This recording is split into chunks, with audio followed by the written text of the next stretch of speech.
Devido à natureza das imagens do programa a seguir, recomenda-se discernimento ao espectador. Neste exato momento, predadores invisíveis a olho nu se infiltram no seu mundo. Suas defesas serão inúteis contra sua força impressionante. Eles causarão desfigurações grotescas, farão você sangrar por todos os orifícios e até mesmo paralisarão os órgãos vitais de seu corpo. Eles farão praticamente de tudo para sobreviver por mais um dia, mesmo que isso signifique matá-lo. Não fazemos ideia do potencial que eles têm para criar uma doença grave. O que mais me assusta é de onde o próximo micróbio assassino virá e que forma ele terá. Aventure-se dentro do mundo perigoso dos germes assassinos.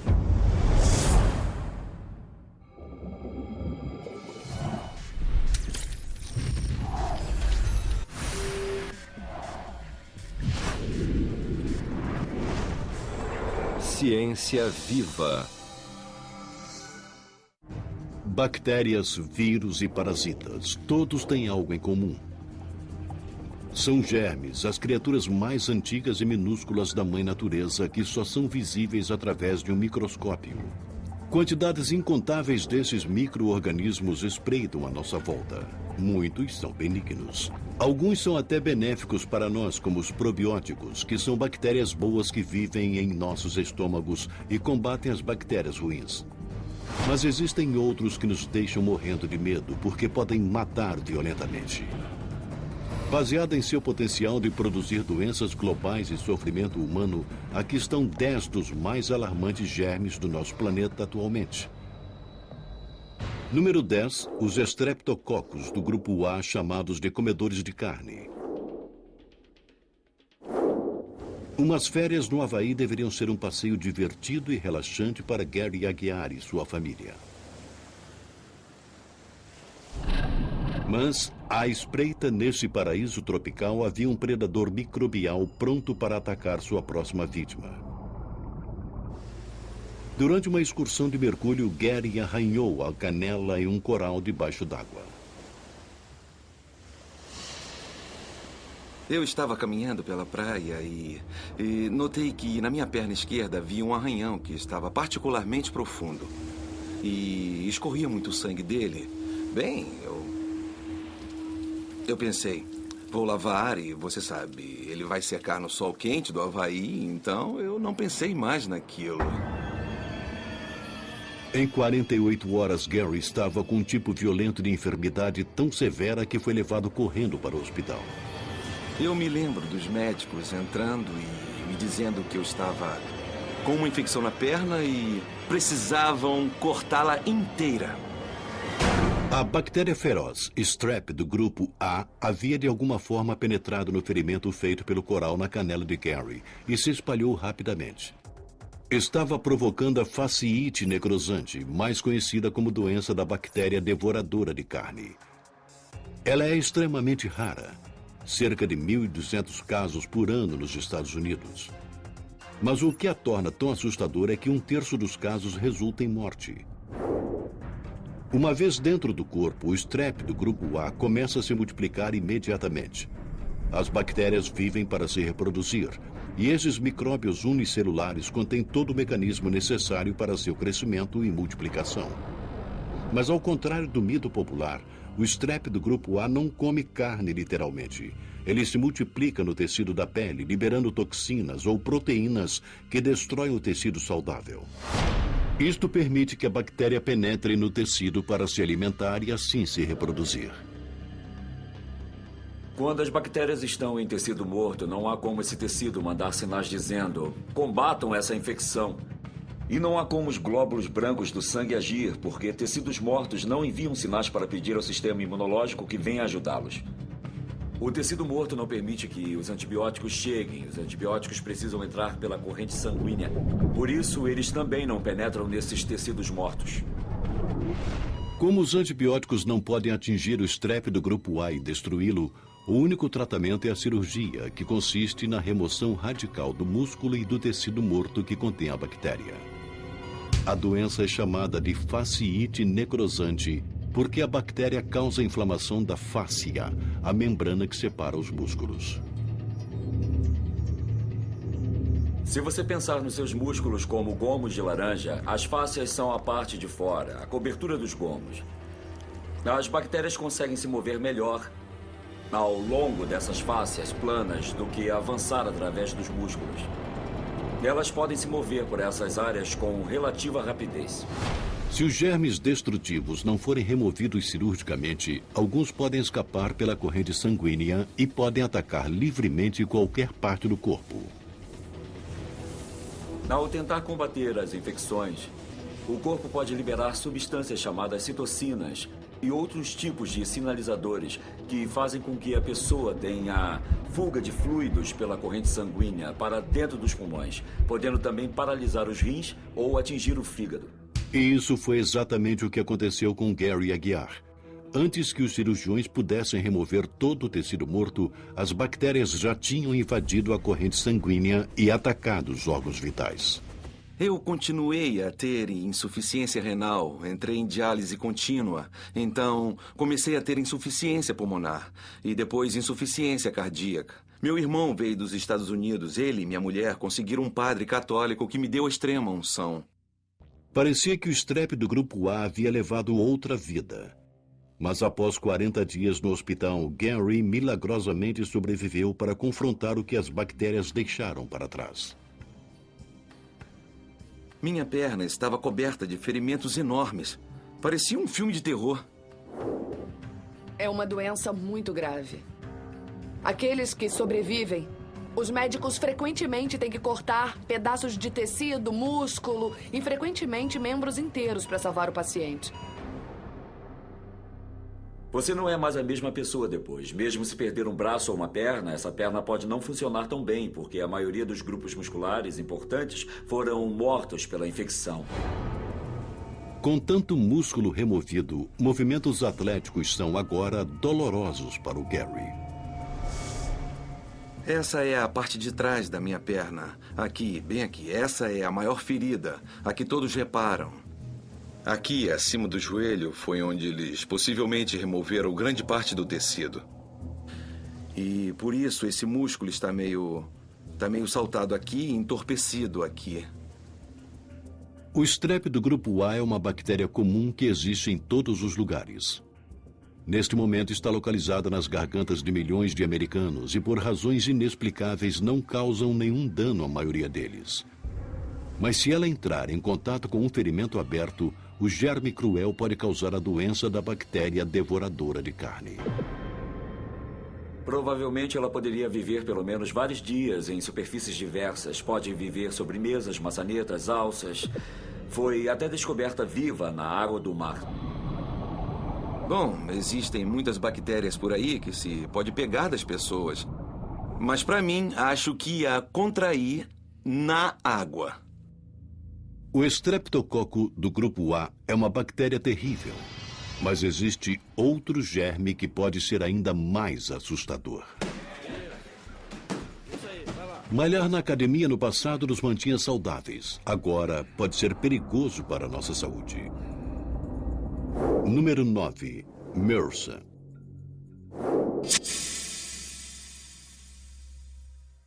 Um homem limpa um equipamento de ginástica suado. Depois, ele passa no rosto a mesma toalha suja que agora abriga uma bactéria assustadora. Ela saiu de alguém que usou o equipamento antes. O micróbio ameaçador foi depositado num pequeno arranhão no rosto do homem. Ele penetra naturalmente na pele através do corte.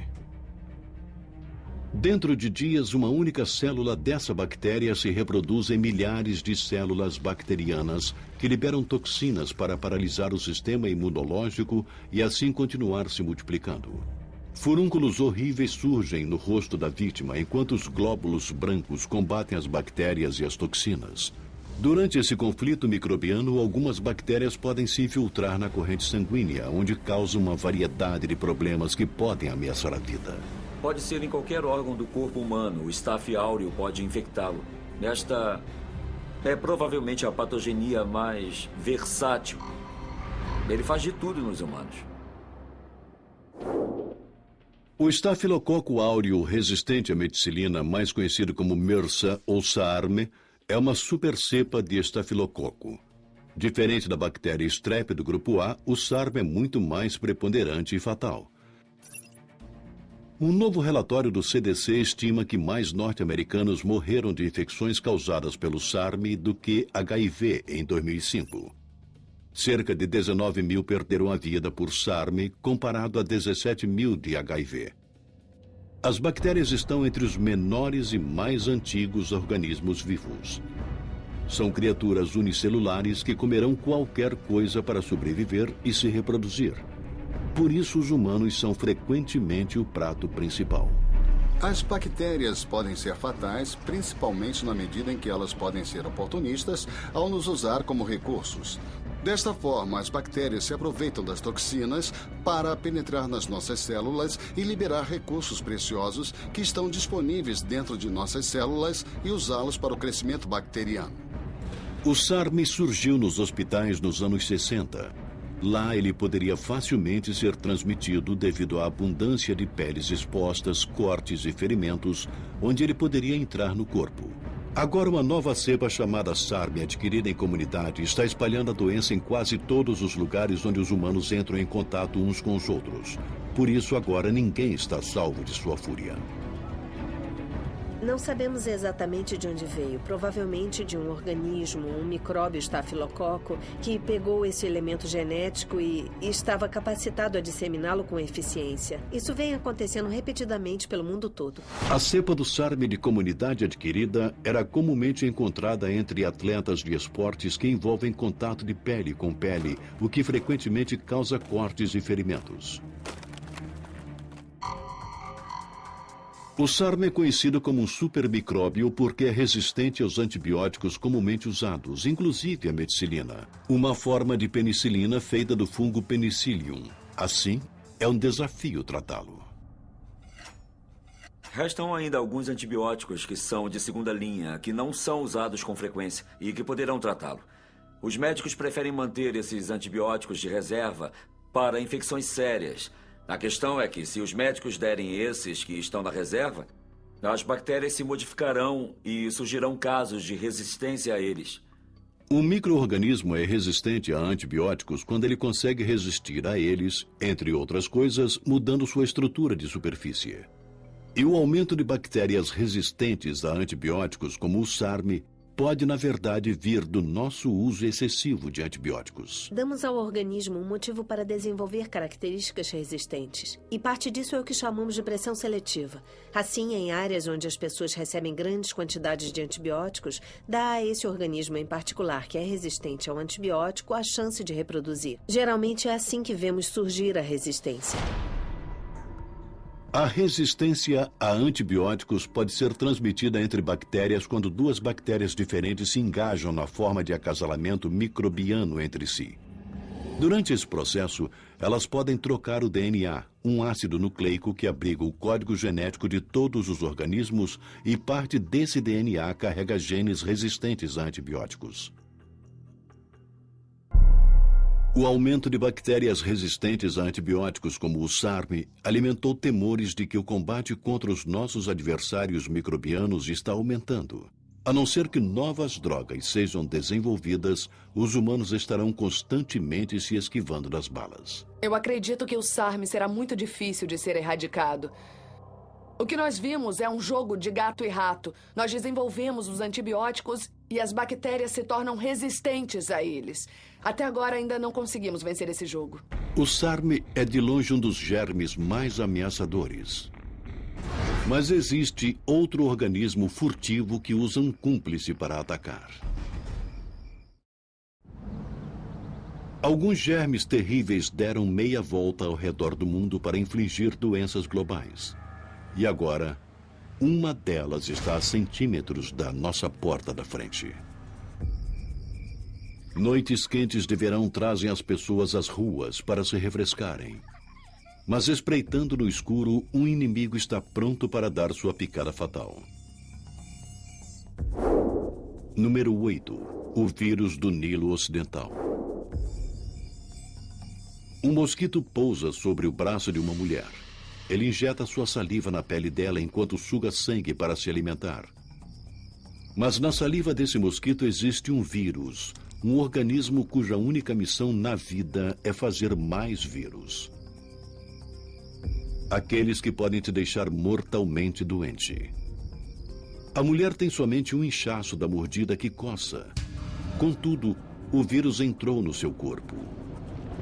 Diferente das bactérias, os vírus não têm mecanismos celulares para reproduzirem sozinhos. Assim, o vírus do Nilo Ocidental se infiltra rapidamente no leucócito e se apodera de seu mecanismo metabólico para se reproduzir. O vírus se multiplica até o ponto que sua prole rompe a célula, inundando a corrente sanguínea com novos vírus que se movem para atacar outras células. Em uma pequena percentagem de indivíduos, um mar de vírus entra no cérebro, onde provoca um inchaço tão grave que o cérebro literalmente empurra o crânio, causando uma morte dolorosa. Uma em 150 pessoas que desenvolvem uma reação do vírus do Nilo Ocidental terá uma reação fortíssima. 10% dessas pessoas não sobreviverão. E realmente não há muito o que fazer para se evitar isso, além de fornecer amplos cuidados hospitalares. O vírus do Nilo Ocidental foi descoberto no país africano de Uganda em 1937. Desde sua chegada aos Estados Unidos no final dos anos 90, o Nilo Ocidental tirou cerca de 1.000 vidas sem fim previsto. E tem mais, não existe cura disponível atualmente. O vírus do Nilo Ocidental é comumente encontrado na África. Mas o micróbio assassino agora emigrou para o mundo. Inicialmente, 61 pessoas contraíram o vírus em Nova York, provavelmente via um animal infectado transportado de alguma forma de transporte moderno. 7 delas morreram. O vírus também foi identificado no tecido de vários corvos. Os pássaros são hospedeiros naturais para o vírus, porque estão em todos os lugares do mundo e podem viajar grandes distâncias. Os mosquitos sugam o sangue de um pássaro infectado e depois injetam-o em pássaros saudáveis, espalhando assim a doença. Os pássaros são predominantes em qualquer lugar e os pássaros voam e os mosquitos também migram. Então, se um pássaro infectado for de uma região para outra e um mosquito não infectado se alimentar daquele pássaro, então teremos uma população de mosquitos infectados numa nova região. Os pássaros traficaram o vírus do Nilo Ocidental por praticamente todos os estados americanos. E com mosquitos como seus transmissores, todos estão vulneráveis ao vírus que tem o potencial de matar violentamente. E os mosquitos não só transmitem o Nilo Ocidental, como também carregam algo ainda mais mortal. Número 7. Plasmodium falciparum. A parasita que causa a malária. É uma doença que provoca uma febre aguda e sintomas semelhantes à gripe. Essa doença antiga ainda mata de 1 a 3 milhões de pessoas a cada ano, principalmente em regiões tropicais pobres. Na África subsaariana, uma criança morre de malária a cada 30 segundos. Como as bactérias e os vírus, os parasitas também são micro-organismos com uma função específica. Eles se localizam dentro ou sobre tecidos vivos de uma espécie, como os humanos, explorando-os para sobreviver se alimentando de células. O Plasmodium falciparum é um parasita primitivo. Ele invade o hospedeiro através da mordida de um mosquito. A partir daí, uma forma de infecção pode chegar ao fígado de um hospedeiro humano, se reproduzir e passar para a corrente sanguínea. Então, infectar os glóbulos vermelhos. Neste vídeo de glóbulos vermelhos infectados com Plasmodium falciparum, podemos ver esses parasitas literalmente explodindo células enquanto eles saem, e então infectam as células vizinhas. A melhor linha de defesa humana contra esses invasores estranhos é o nosso sistema imunológico, que inclui um exército de glóbulos brancos, os primeiros a reagir para impedir as infecções microbianas. Encontrado no sangue e nos tecidos, essas células frequentemente absorvem os corpos estranhos.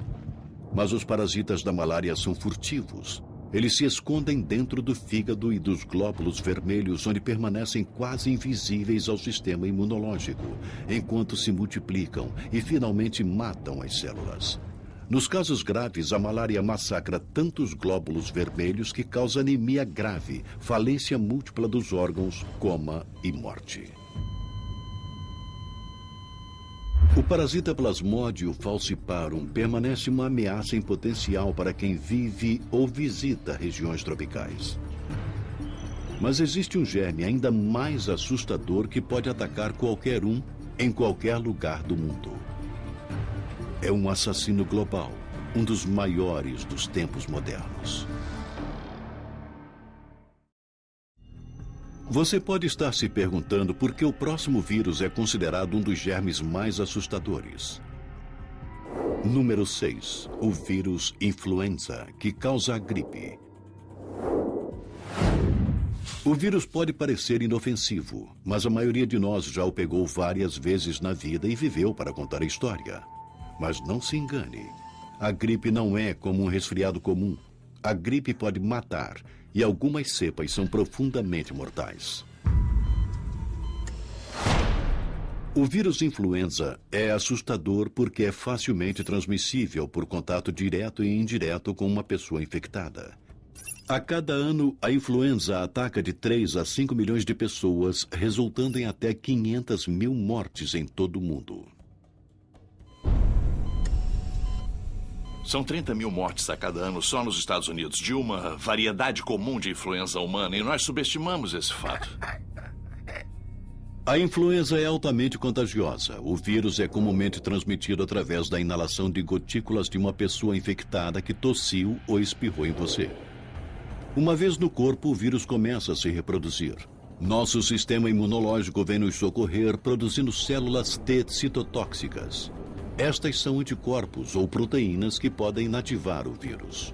As substâncias químicas também estimulam as fibras nervosas que provocam o espirro e a tosse para livrar o corpo da infecção virótica. Assim que o vírus é eliminado do corpo, nosso sistema imunológico produz células de memória que podem reconhecer esse vírus em particular e defender o corpo de infecções futuras. Mas alguns vírus conseguem superar essas células de memória, mudando constantemente a estrutura de sua superfície. Existem vírus que você pega e seu sistema imunológico elimina. Eles desaparecem. Mesmo assim, uma próxima versão pode surgir e provocar a doença de novo. Num único ano, há uma variedade de cepas de influenza. Algumas podem morrer, enquanto outras criam epidemias por todo o mundo chamadas pandemias. A pior registrada na história humana foi a gripe espanhola de 1918. Ela dizimou cerca de 50 milhões de pessoas.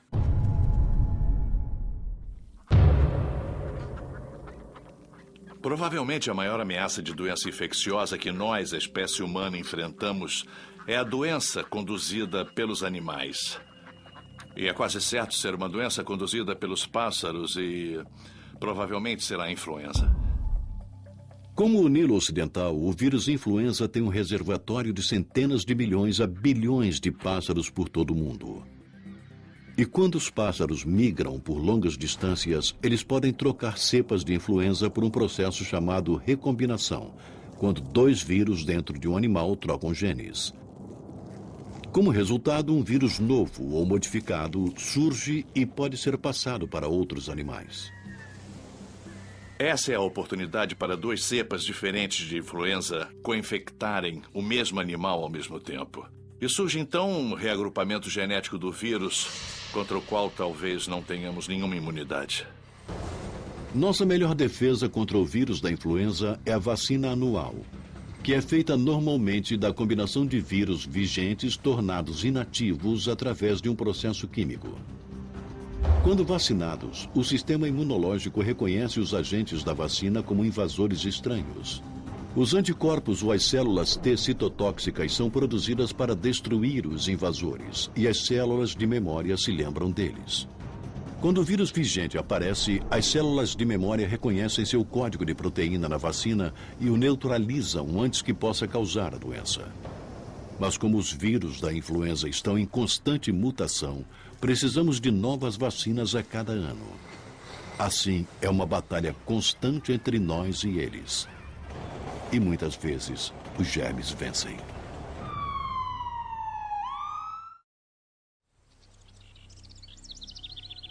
O perigo chega diariamente às nossas caixas de correio. Você está esperando uma pilha de contas, mas alguém lhe enviou algo ainda pior. Você abre o que parece ser um envelope vazio. Dali sai uma rajada de bactérias que foi fabricada como pó inodoro. Você acidentalmente as inala. Você pode potencialmente morrer em uma semana por causa dessa mensagem de morte. Número 5. Bacillus anthracis, que causa uma doença aguda, antraz. Em 2001, a bactéria foi enviada pelo correio dos Estados Unidos como agente de guerra biológica. 22 pessoas contraíram a patogenia e 5 delas morreram.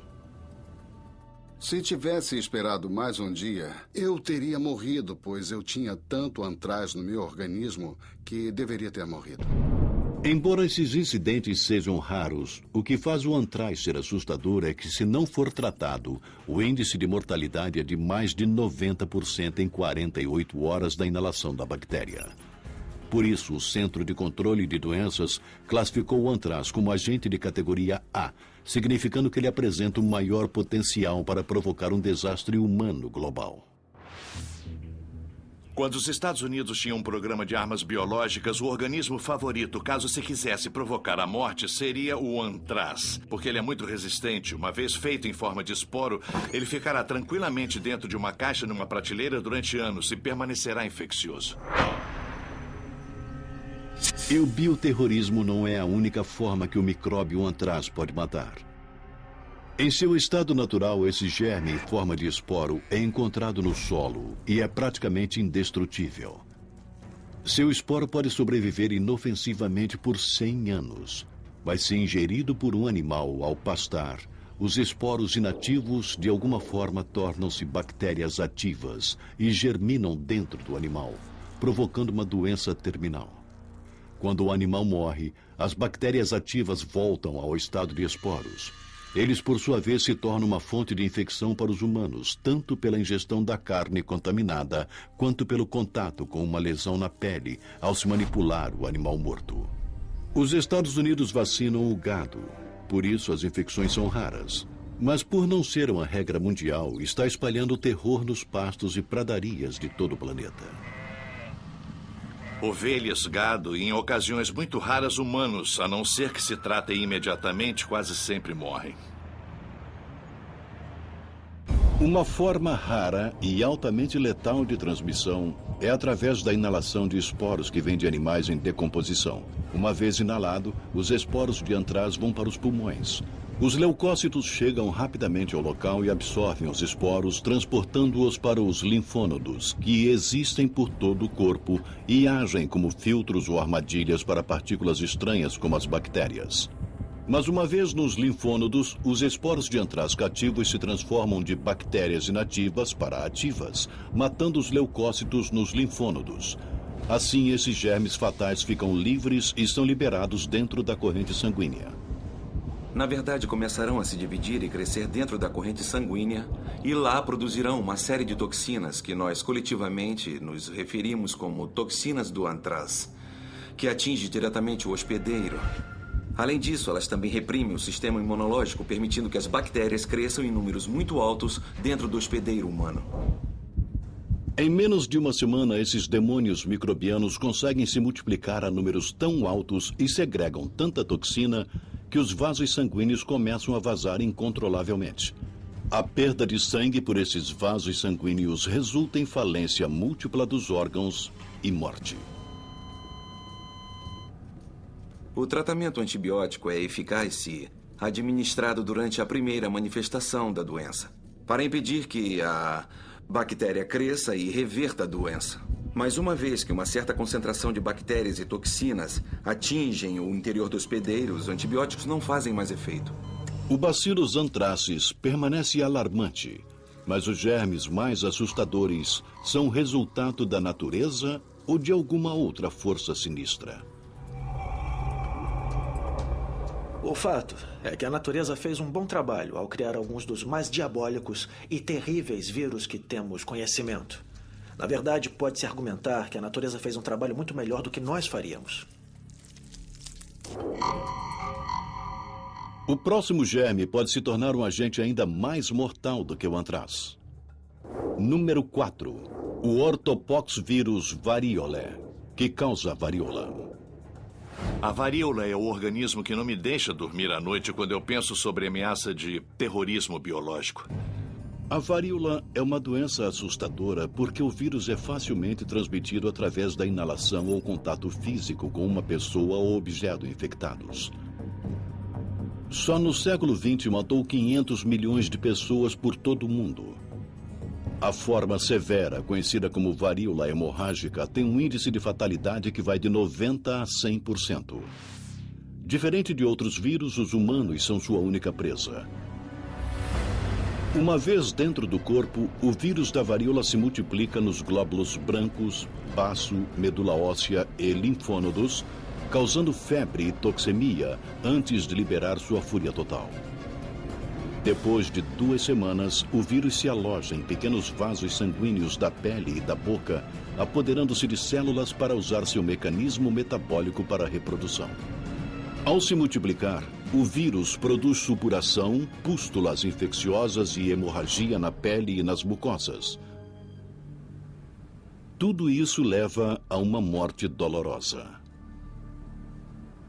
Pelo fato do vírus ter um tempo de incubação muito longo antes da erupção típica aparecer, pode ter certeza de que muitas pessoas já estarão infectadas antes de alguém diagnosticar a existência da varíola com base na presença da erupção clássica.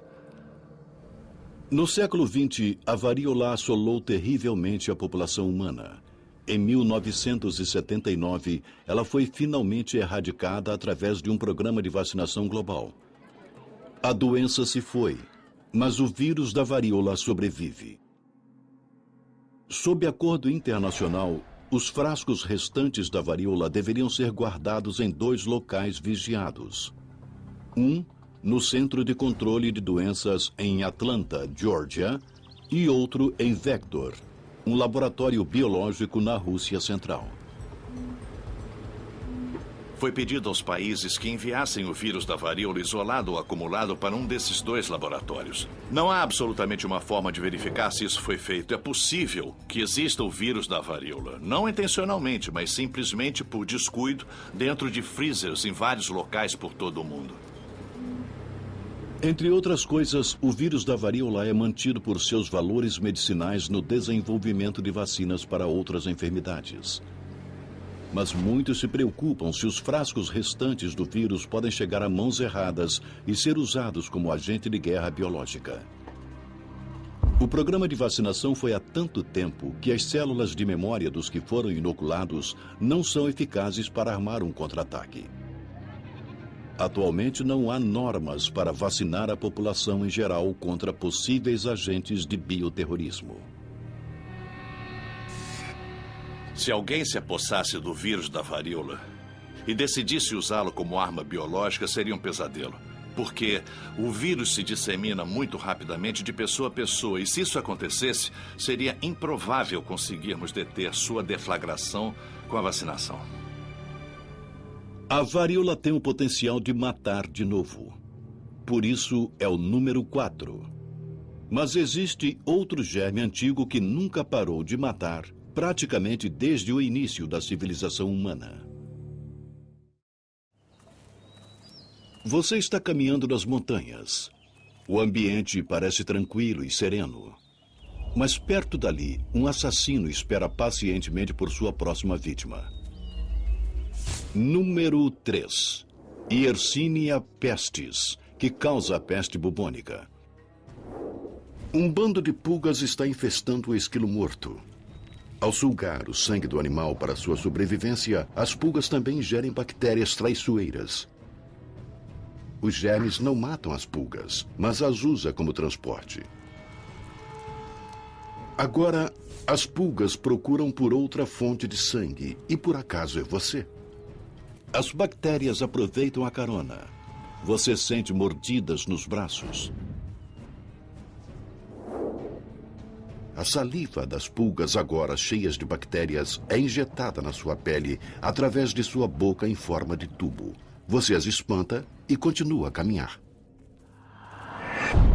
Mas as bactérias letais ficaram e encontraram um novo habitat para procriar.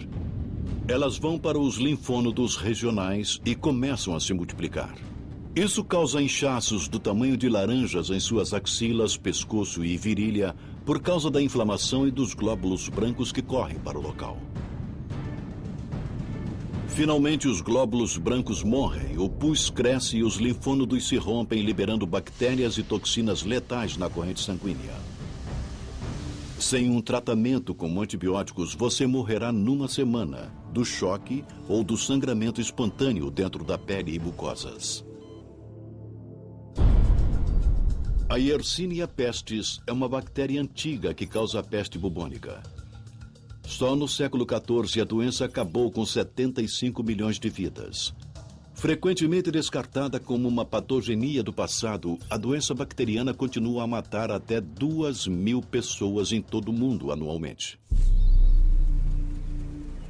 Assim, se você estiver numa montanha e vir um esquilo morto, não se aproxime, porque esse esquilo pode ter morrido da peste e as pulgas podem pular em você e passar a peste, que pode entrar na corrente sanguínea imediatamente e causar um tipo sistêmico de peste que tem um índice de mortalidade de 50% a 75% se não for tratada.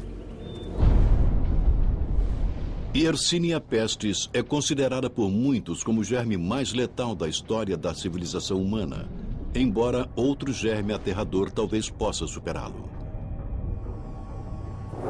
Número 2. O vírus da imunodeficiência humana, ou HIV.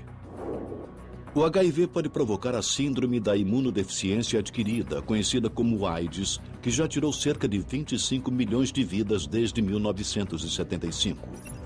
Neste exato momento, o HIV infecta mais de 36 milhões de pessoas por todo o mundo. O HIV é um vírus diabólico. As células que ele infecta são as mesmas células que deveriam combatê-lo. E o problema é que, diferente dos outros vírus, o corpo humano não consegue se livrar dele. É uma infecção para toda a vida. Cada vírus tem sua própria maneira de atacar o corpo humano. Mas o HIV é completamente único. HIV sozinho não mata. O caçador microbiano paralisa as defesas imunológicas de uma pessoa, os instrumentos usados para combater os germes invasores, infectando e exterminando os leucócitos cruciais chamados linfócitos T auxiliares. Uma vez que a pessoa perde muitas células T, o corpo dele ou dela não poderá mais enfrentar outros micróbios que causam infecções. O HIV basicamente abre as comportas por consequência. Os germes finalmente se alastram nas pessoas infectadas com o HIV e elas morrem de infecções no pulmão e na pele ou de outras doenças. Isso é conhecido como AIDS. Com o tempo, enquanto o vírus se multiplica e o sistema imunológico é assolado por ele, o nosso corpo tem cada vez menos potencial para combater o HIV, porque o HIV está matando todas as células que deveriam combatê-lo. Se a pessoa tem HIV, ela não consegue se livrar do vírus. Pode somente passar cópias dele para outras pessoas ao interagir com elas. O vírus entra nos humanos e você não sabe que o tem por um longo período de tempo. E isso permite que você o transmita mais facilmente para outras pessoas da população. Atualmente existem diversas drogas para combater o HIV. Elas não podem curar a infecção, mas podem mantê-la sob controle, impedindo a multiplicação do HIV. Infelizmente, na África e em outras partes do mundo em desenvolvimento onde o HIV está se espalhando mais rapidamente, a maioria das pessoas não tem acesso ou dinheiro suficiente para comprar essas drogas. O HIV provocou um desespero incalculável. Mas existe um outro vírus que pode ser o germe mais assustador do planeta.